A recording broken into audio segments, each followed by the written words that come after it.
பெரியோர்களே, சகோதரர்களே, அல்லாஹ்வின் நல்லடியார்களே, குர்ஆனுடைய அந்த கடைசி பாகத்தில் சூரா துஹா இருக்கிறதே, பிரபல்யமான ஒரு சூரா, எல்லோரும் விரும்பி ஓதுகிற சூரா. முற்பகல் மீது சத்தியமாக, இருண்டு விட்ட இரவின் மீது சத்தியமாக, வல்லைலி இதா சஜா, மா வத்தஅக ரப்புக வமா கலா, உம்முடைய ரப்பு உம்மை கைவிடவும் இல்லை, உம்மை ஒதுக்கிவிடவும் இல்லை என்று அல்லாஹ் சொல்லுகிறான். எதற்காக இந்த வசனத்தை அல்லாஹ் இறக்கினான் என்றால், அருமை பெரியோர்களே, பெருமானார் ரசூலே கரீம் ஸல்லல்லாஹு அலைஹி வஸல்லமுடைய வாழ்க்கையில் ஒரு சமயம் ஒரு சுகவீனம் ஏற்பட்டது. உடல் நலமில்லாமல் ஆகிவிட்டார்கள். இஷ்டக்கா என்கிற அரபி வாசகம் பயன்படுத்தப்பட்டிருக்கிறது. எனவே அவர்கள் படுக்கையில் இருந்தார்கள். இரவு கூட தஹஜ்ஜத் தொழ முடியவில்லை. 2 நாட்களாக இரவு தொழுகையை நிறைவேற்ற முடியவில்லை. ஒரு காலம் அவர்கள் இரவு தொழுகையை விடமாட்டார்கள், கியாமுல் லைலை விடமாட்டார்கள். இந்த செய்தியை அறிந்த பெருமானார் ரசூலே கரீம் ஸல்லல்லாஹு அலைஹி வஸல்லுடைய பரம எதிரியாக இருந்த உம்மு ஜமீல் என்கிற பெண்மணி, அபூ லஹபினுடைய மனைவி, ஒரு அறிவிப்பில் அப்படித்தான் வருகிறது. பெருமானாருடைய இல்லத்திற்கு வந்து பெருமானாரை பார்த்து நகைக்கின்ற முறையில், உம்முடைய ஷைத்தான் உம்மை கைவிட்டு விட்டான், உம்முடைய ஷைத்தான் உம்மை கைவிட்டு விட்டதோடு உம்மை வெறுத்து ஓடிவிட்டான், இனி உனக்கு கவலை இல்லை என்கிற வார்த்தையை பிரயோகிக்கிறார் அந்த பெண்மணி. ஒரு சூடான வார்த்தை, ஒரு கடுமையான வார்த்தை. காரணம், அந்த பெண்மணி அல்லாஹ்வை நம்பாதவள், அல்லாஹ்வுடைய திருத்தூதரை ஏற்காதவள். எனவே ஷைத்தானோடு பெருமானார் நட்பு கொண்டிருந்தது போன்று அவள் சித்தரிக்கிறாள். அப்போதுதான் இந்த வசனம் இறங்குகிறது. வல்லுஹா வல்லைலி இதா சஜா மா வத்தஅக ரப்புக வமா கலா. முற்பகல் மீது சத்தியமாக, காலையினுடைய முற்பகல் துஹா தொழுகிறோம் அல்லவா, அல்லாஹ் சில படைப்புகள் மீது சத்தியம் பண்ணி அந்த படைப்புகளுடைய மகிமையை நமக்கு விளங்க செய்கிறான். அதே போன்று இருட்டுகின்ற அந்த இரவு இல்லாவிட்டால் நமக்கு மிகவும் சிரமமாக ஆகிவிடுமே. சத்தியமாக அந்த அல்லாஹ் உம்மை கைவிடவும் இல்லை, உம்மை ஒதுக்கிவிடவும் இல்லை, நீங்கள் கவலைப்பட வேண்டாம். அந்த பெண்மணி உங்களை பார்த்து என்ன நையாண்டியாக பேசினாலும், கேலியாக பேசினாலும் அது பற்றி நீங்கள் பொருட்படுத்த வேண்டாம் என்று அல்லாஹ் சொல்கிறான். அருமை சகோதரர்களே, பெரியோர்களே, இந்த வசனத்துடைய தொடர்ச்சியில் சில முக்கியமான தகவல்கள் இடம்பெறுகின்றன. அது என்ன? வலல் ஆஹிரத்து கைருல் லக்க மினல் ஊலா எடுத்த மாத்திரத்தில் மறுமை இருக்கிறதே உங்களுக்கு இம்மையை விட மேலானதாக இருக்கிறது. நமக்கும் அப்படித்தானே? துனியா நமக்கு மேலானதா, மறுமை மேலானதா என்ற கேள்வியை ஒரு மூமினிடத்தில் கேட்டால் உடனே அவர் பதில் சொல்வார், இம்மை என்பது என்றைக்கும் நம்மை விட்டு போய்விடும், மறுமை தான் நிரந்தர உலகம் என்று. வலல் ஆஹிரத்து கைரும் லக்க மினல் ஊலா. ஆஹிரா மறுமை, ஊலா இம்மை. இது ஒரு விளக்கம். இந்த ஆயத்திற்கு 2 விளக்கங்கள் இருக்கின்றன, தப்சீரிலே காணப்படுகிறது. மற்றும் ஒரு விளக்கம் என்ன? உங்களுடைய முந்தைய காலத்தை விட இப்போதைய காலம் இருக்கிறதே, அது உங்களுக்கு மிக மேலானதாக இருக்கிறது, சிறப்பானதாக இருக்கிறது. இப்படி உங்களுடைய எதிரிகள் உங்களை எள்ளி நகையாடுகிற காரணத்தினால் நீங்கள் மனசு கவலைப்பட வேண்டாம், வேதனைப்பட வேண்டாம். இப்படியெல்லாம் பேசுகிறார்களே, நம்மை நோவேலை செய்கிறார்களே என்று நீங்கள் கடந்த காலத்தை நினைத்து பாருங்கள், ஊலாவை நினைத்து பாருங்கள்.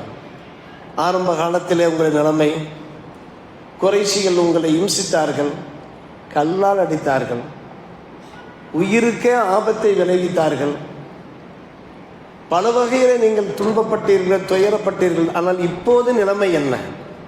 உங்களுடைய நிலைமையில நல்ல ஒரு மாற்றங்கள், சீர்திருத்தம் ஏற்பட்டு விட்டதா இல்லையா? அந்த சீர்திருத்தத்தை நாம் தானே தந்தோம். உங்களுக்கு தேவையான சௌரியங்களை நாம் தந்திருக்கிறோமே என்று அல்லாஹ் ஆறுதல் கூறும் முகமாக சொல்லுகிறான். தொடர்ந்து அந்த வசனத்திலே சொல்கிறான், அலம் எஜிதுக்கு எத்தீமன் ஃபாவா.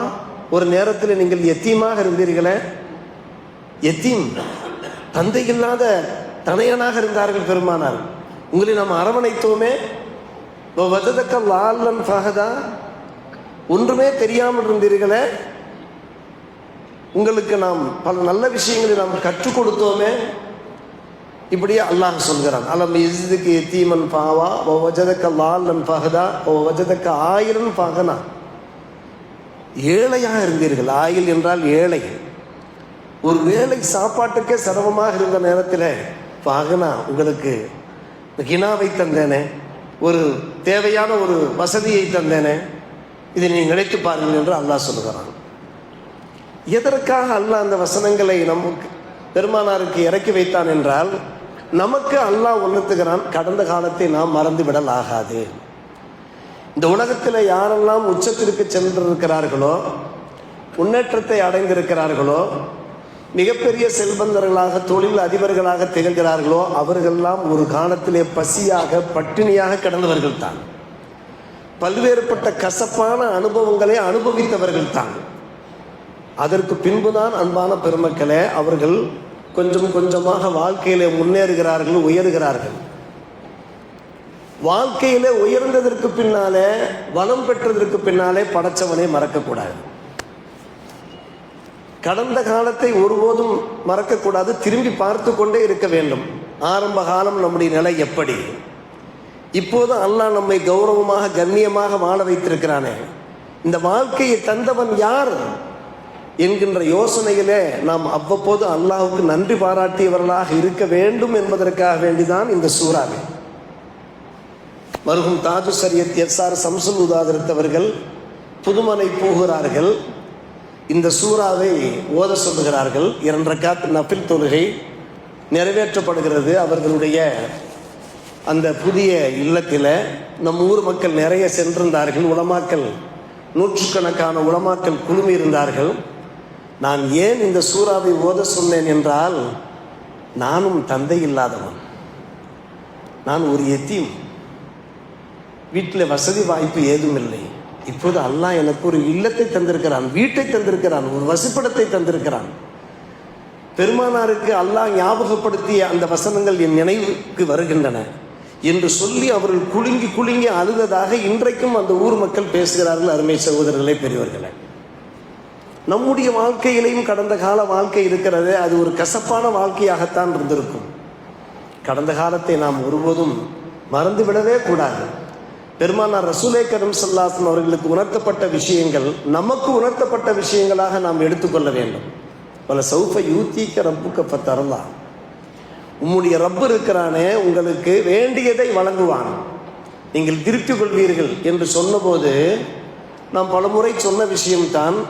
பெருமானார் ரசூலே கரீம் ஸல்லல்லாஹு அலைஹி வஸல்லம் சொன்னார்கள், என்னுடைய உம்மத்திலே ஒருவர் நரகத்தில் இருந்தாலும் நான் திருப்தி கொள்ள மாட்டேன் யா அல்லாஹ் என்று சொன்னபோது பாருங்கள், நம் மீது எவ்வளவு அளப்பெரும் அன்பு கொண்டிருந்தார்கள் பெருமானார். ஒருவர் நரகத்தில் இருந்தாலும் என் மனசு சாந்தி அடையாது என்று சொன்ன நாயகத்தை பார்த்து அல்லாஹ் சொன்னான், நீங்கள் உங்கள் உம்மத்துக்கு எவ்வளவு வேண்டுமானாலும் சிபாரிசு செய்யுங்கள், அந்த சிபாரிசை நான் ஏற்றுக்கொள்கிறேன் என்று சொன்னான்.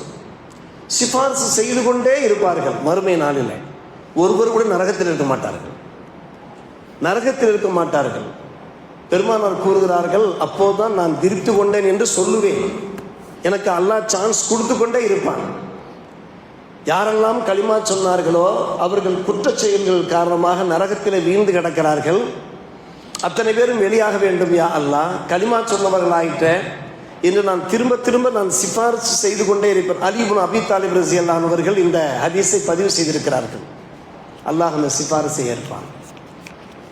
அன்பு சகோதரர்களே, பெரியவர்களே, எவ்வளோ ஒரு முக்கியமான ஒரு விஷயம். நாம் கடந்த கால வாழ்க்கையை நாம் மறக்கலாகாது. யூசுப் அலைஹிஸ்ஸலாம் வரலாற்றை நாம் கேள்விப்பட்டோமா இல்லையா? அவருடைய அன்பு சகோதரர்கள் வந்து தலை குனிந்து நிற்கிறார்களா இல்லையா? சகோதரர்களை பார்த்து அவர்கள் சங்கடத்திலே ஆழ்த்தவில்லை, வேதனையிலே ஆழ்த்தவில்லை. தங்களுடைய கடந்த காலத்தை அவர்கள் யோசித்து பார்க்கிறார்கள். ஒரு நேரத்தில் நம்முடைய நிலை என்ன? வீட்டிலிருந்து வெளியே வந்தோம், பல்வேறுபட்ட துன்பங்களுக்கும் துயரங்களுக்கும் ஆளானோம், கிணற்றிலே நாம் வீசப்பட்டோம், சந்தையிலே நாம் இருக்கப்பட்டோம், ஒரு எஜமானிக்கு அடிமையாக ஆனோம். அங்கு பல்வேறுபட்ட அனுபவங்களை நாம் அடைந்தோம். இன்றைக்கு கருவூல மந்திரியாக நாம் இருக்கிறோம். யூசுப் அலைஹிஸ்ஸலாம் கடந்த காலத்தை யோசித்து பார்த்து சொல்கிறார்கள். வசனம் இப்படி அமைகிறது, மை யத்தகி வயஸ்பிர் ஃபைன்னல்லாஹ லா யுதியு அஜ்ரல் முஹ்சினீன். யார் அல்லாஹ்வை பயந்து பொறுமை காக்கிறாரோ அல்லாஹ் ஒருபோதும் இந்த நல்லவர்களுக்கான அந்த கூலியை வீணடிக்க மாட்டான். இந்த வசனத்தை தான் சொன்னார்கள். அவர்கள் தம்முடைய சகோதரர்கள் தங்களை வஞ்சித்தார்களே, துன்புறுத்தினார்களே, கொல்ல பார்த்தார்களே, அதையெல்லாம் அங்கே பேசவில்லை. என் கடந்த காலம் எப்படி இருந்தது, இப்போது நிகழ்காலம் எப்படி இருக்கிறது, இந்த அந்தஸ்தை தந்தவன் யார் என்றுதான் யோசித்தார்கள். ஒவ்வொருவரும் யோசிக்க வேண்டும். அருமை சகோதரர்களே, பெரியவர்களே, அப்துல் ரஹ்மான் அவுஃப் ரலியல்லாஹு அவர்களிடத்தில் நோன்பு திறப்பதற்காக வேண்டி தாம் கொண்டாந்து வைக்கப்படுகிறது. இப்போ நாம் நோன்பு திறப்பதற்காக வேண்டி சில பட்சணங்கள் வைக்கப்படுவது போன்று பார்ப்பதற்கு சுவையான உணவுகள். அழுகிறார்கள். அப்துல் ரஹ்மான் அவுஃப் ரலியல்லாஹு அவர்கள் அழுகிறார்கள். ஏன் அழுகிறீர்கள் என்று அவர்களை பார்த்து கேட்கப்படுகிறது. முஸஅப் இப்னு உமைரை நான் யோசித்து பார்க்கிறேன். அவர் மிகப்பெரிய செல்வந்தர், மிகப்பெரிய செல்வந்தர். அவர் இஸ்லாத்தை ஏற்றதன் காரணமாக அவருடைய குடும்பத்தினர் அவரை துரத்தி அடித்தார்கள். உடுத்திய உடையோடு பெருமானாருடைய சமூகத்துக்கு வந்து அவர் இஸ்லாத்தை தழுவினார், ஏற்றார்.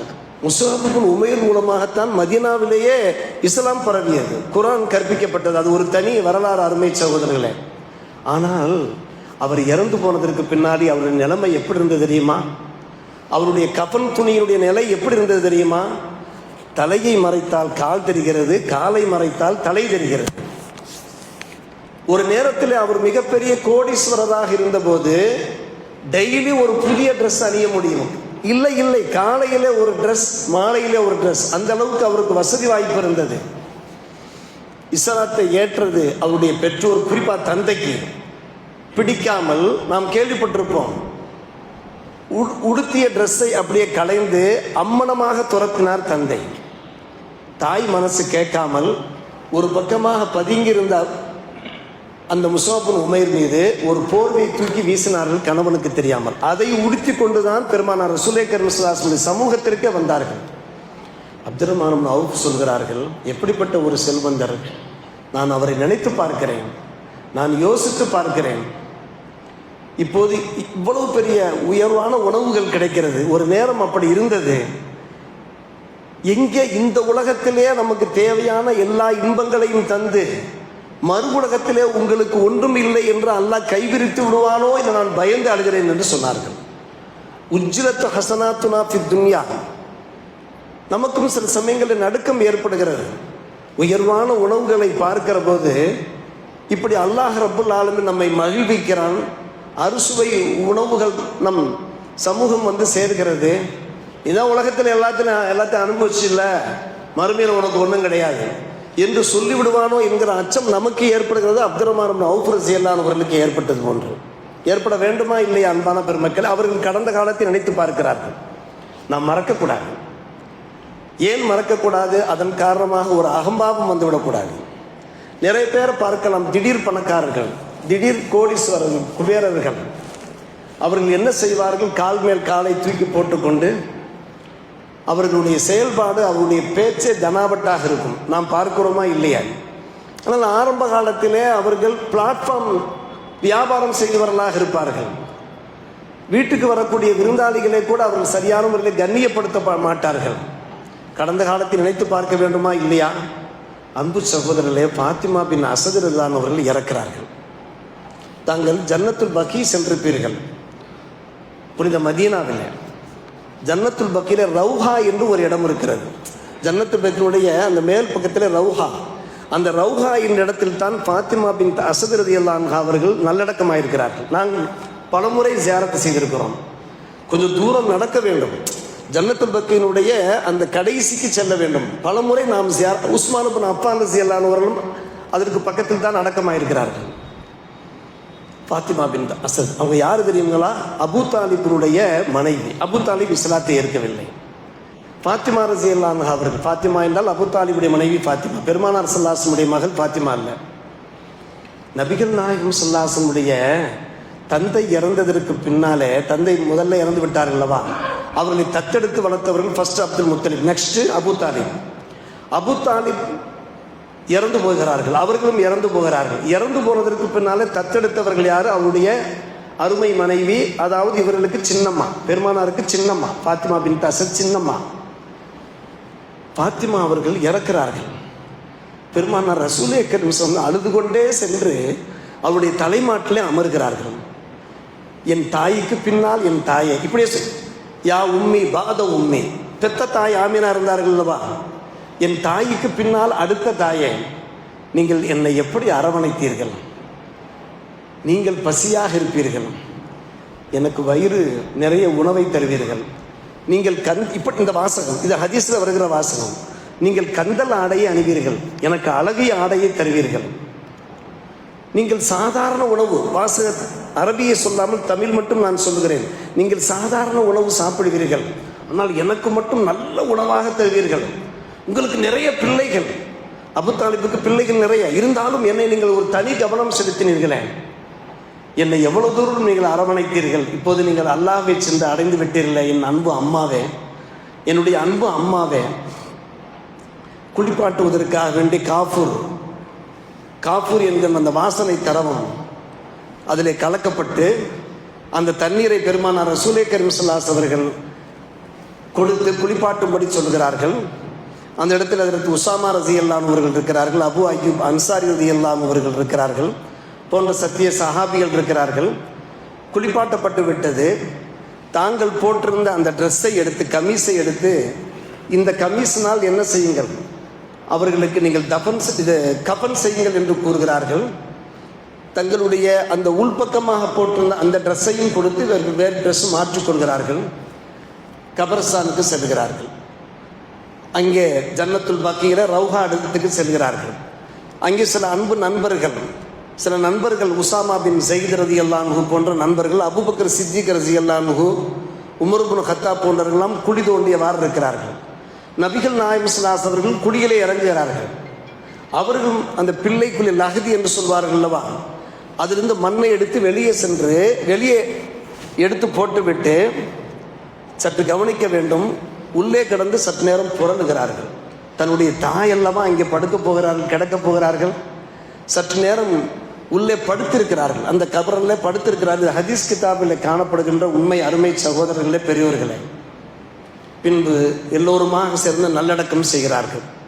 பாத்திமா பின்த் அஸத் ரலியல்லாஹு அன்ஹா அவர்கள், சத்திய சஹாபிகள் கேட்கிறார்கள், எத்தனையோ பேருடைய நல்லடக்கத்திலே தாங்கள் கலந்திருக்கிறீர்கள், ஆனால் இந்த அம்மாவுக்கு மட்டும் நீங்கள் இப்படி செய்திருக்கிறீர்களே, என்ன காரணம் என்று கேட்டபோது தங்களுடைய அந்த கடந்த காலத்தை எடுத்து சொல்லிய கையோடு, ஆம், நான் உடுத்திய அந்த ட்ரெஸ்ஸின் மூலமாக அவர்கள் கஃனிட்டதன் அடிப்படையில் மறுமை நாளிலே அவர்களுக்கு பட்டாடைகள் அணியப்பட வேண்டும் என்று நான் ஆசைப்பட்டேன். துவாவும் செய்கிறார்கள், அல்லாஹ்வும்ம வஸீ கபராக என்று துவாவும் செய்கிறார்கள். அதே போன்று நான் ஏன் உள்ளே படுத்து எழுந்தேன் என்றால், என்னுடைய தாயின் கபர் விசாலமாக்கப்பட வேண்டும், அதனுடைய ஒரு பரக்கத்தினால். பி ஹக்கி நபியிக்க பி ஹக்கி அன்பியாயிக்க என்கிற அந்த துவாவெல்லாம் ஓதுகிறார்கள். என்னுடைய தாயின் இந்த கபர் விசாலமாக்கப்பட வேண்டும். எவ்வளவு நன்றி விசுவாசம் பாருங்கள். பொதுவாகவே பெற்றவர்களை மறக்கக்கூடாது. அதை தாண்டி பெற்றவர்கள் அல்லாமல் நம்மை வளர்த்தவர்கள் சில பேர் இருப்பார்கள். நம்முடைய வளர்ப்புக்கு காரணகர்த்தாக்கள் சில பேர் இருப்பார்கள். நாம் யோசித்து பார்த்தால் தான் நமக்கு தெரியும். எனக்கு தெரியும், எனக்கு இன்றைக்கும் ஞாபகம் இருக்கிறது. என்னுடைய பெரிய நன்னிமா சின்ன நன்னிமாவெல்லாம் என்னை அரவணைத்திருக்கிறார்கள். அவர்கள் பெற்ற பிள்ளைகள் என்னுடைய மாமாக்கள் இருக்கிறார்கள். ஊருக்கு நான் சென்றேன் என்றால் முதலிலே மாமா மாமா என்று சுற்றி சுற்றி வருவேன். இந்த வயசிலேயும் கூட அவர்கள் வயது ஆகிவிட்டது, மருதாணி தாடியோடு இருக்கிறார்கள். என் அருகே வந்து நின்றார்கள். பார்க்கின்றவர்களிடத்தெல்லாம் நான் சொல்வேன், இவர்கள் தான் என்னுடைய செல்ல மாமா, எனக்கு ஆங்கிலம் படித்து கொடுத்தவர். எனக்கு ஆங்கிலம் சீக்கிரம் வராது, அதனால் என்னுடைய மாமாவிடத்திலே என்னுடைய தாயார் அனுப்பி வைத்தார்கள். அன்பு சகோதரர்களே, பெரியவர்களே, இப்படி என்ன செய்கிறார்கள், பெருமானார் ரசூலே கரீம் ஸல்லல்லாஹு அலைஹி அவர்கள் இதை எடுத்து சொல்கிறார்கள், ஞாபகப்படுத்துகிறார். கடந்த காலத்தை ஒருபோதும் நாம் மறக்கவே கூடாது. இதுதான் இந்த சூறாவுடைய தாற்பயமே. யார் எடுத்தாலும் சரி, அன்பான பெருமக்கள், எவ்வளவு பெரிய தொழில் அதிபர்கள், லூலு சூப்பர் மார்க்கெட் வைத்திருக்கிறார்கள் அல்லவா, மிகப்பெரிய கோடீஸ்வரர் பணக்காரர்கள், யார் எடுத்தாலும் சரி, ஆரம்ப காலம் அவர்களுக்கு சாதாரண காலமாகத்தான் இருக்கும். பின்பு உழைப்பிலே உயர்கிறார்கள், முன்னேற்றம் பெறுகிறார்கள். உச்சத்திற்கு செல்கிறார்கள் எனும்போது நாம் என்ன செய்ய வேண்டும்? அந்த கடந்த காலத்தை நினைத்து ஏழைகளை ஆதரிக்க வேண்டும், அல்லாஹுக்கு நாம் நன்றி செலுத்த வேண்டும். என்றைக்கும் இந்த சூறாவிலே உள்ளது போன்று அம்மாபி நியமத்தி ரப்பிக்க பாதிஸ், அந்த நியமத்துகளை பிறருக்கு நாம் எடுத்து சொல்லி அல்லாஹ் அளித்த அந்த நியமத்துக்கு நாம் நன்றி பாராட்டியவர்களாக இருக்க வேண்டும் என்பதை உணர்த்தும் முகமாகத்தான் இந்த அற்புதமான சூறா அமைந்திருக்கிறது. என்றும் நாம் இந்த சூறாவை நினைவில் கொள்வோம். வல்ல ரஹ்மான் நல்ல சிந்தனை படைத்தவர்களாக நம்மை ஆக்கி அருள்புரிவானாக, இறை அச்சம் உள்ளவர்களாக நம்மை அமைத்து அருள்புரிவானாக. வாஹிர் தாவானா அல்ஹம்துலில்லாஹி ரப்பில் ஆலமீன்.